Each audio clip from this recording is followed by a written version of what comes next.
नेहमी काय आपण तळलेलं खात नाही, पण कधीतरी चालतं. आपल्या पण जिभेला वाटतं कधीतरी छान असं कुरकुरीत पदार्थ खाल्ला पाहिजे. चला आज तुम्हाला एक छान अशी रेसिपी शेअर करते तुमच्यासोबत. तर पहिल्यांदा बटाटा घ्यायचा आहे, त्याचं साल काढून छान अशा प्रकारे कट करून घ्यायचा आहे. त्याच्यानंतर आपल्याला उकडायला ठेवायचं आहे. तर इथे पातेल्यामध्ये पाणी टाकून छान असं उकडायला ठेवलं होतं आणि बटाटे उकडले सुद्धा आहेत. त्याच्यानंतर आपल्याला काय करायचं आहे, मॅश करून घ्यायचं आहे. तर बटाटे इथे मॅशरने मॅश करून घेतले. आता त्या उकडल्या बटाट्यांमध्ये आपल्याला लाल तिखट, गरम मसाला, जिरे, हळद पावडर आणि इथे 2 चमचे मी मोठे 2 चमचे तांदळाचं पीठ टाकलेलं आहे. चवीप्रमाणे मीठ टाकायचं आहे आणि छान अशा प्रकारे मिक्स करून घ्यायचं आहे. तर मिक्स करून छान असं मळून आपल्याला अशा प्रकारे त्याचा गोळा तयार करून घ्यायचा आहे.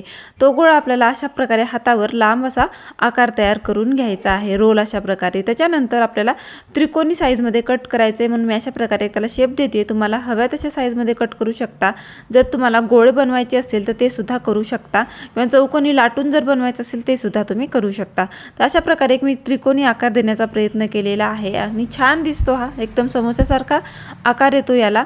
तर पाहू शकताय मस्त असा शेप आपला रेडी आहे. एकदम कुरकुरीत होण्यासाठी मी इथे काय केलेलं आहे, गव्हाचं पीठ घेतलेलं आहे.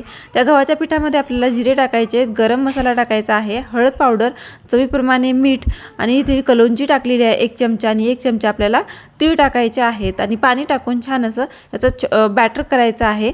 तर जास्त पातळ नका करू, अशा प्रकारे दाटसर बॅटर तयार करून घ्यायचं आहे. त्याच्यानंतर त्या बॅटरमध्ये आपल्याला अशा प्रकारे ते त्रिकोण टाकायचे आहेत आणि छान असं एक कोटिंग तयार करून आपल्याला गरम गरम तेलामध्ये हे तळायला टाकायचं आहे.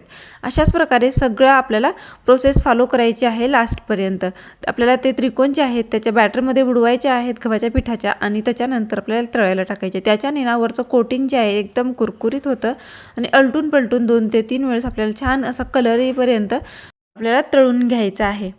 तर इथे मी तळून घेतलेलं आहे आणि राहिलेलं आहे ते सुद्धा आपल्याला अशाच प्रकारे टाकायचं आहे बॅटरमध्ये बुडवून आणि ते सुद्धा छान असं कुरकुरीत कलर येईपर्यंत तळून घ्यायचं आहे.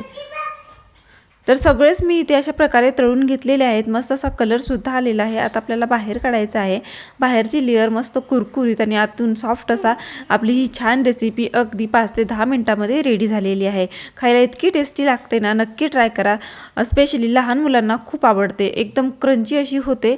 लहानांपासून मोठ्यांपर्यंत आवडणारी ही रेसिपी तुम्ही सुद्धा नक्की ट्राय करा. अगदी कमी वेळेमध्ये झटपट होते. पाहुणे आले असतील, तुम्हाला काय करायचं सुचत नसेल तर ही रेसिपी नक्की ट्राय करा. व्हिडिओ आवडला असेल तर लाईक, शेअर आणि सबस्क्राईब करायला विसरू नका. Bye bye.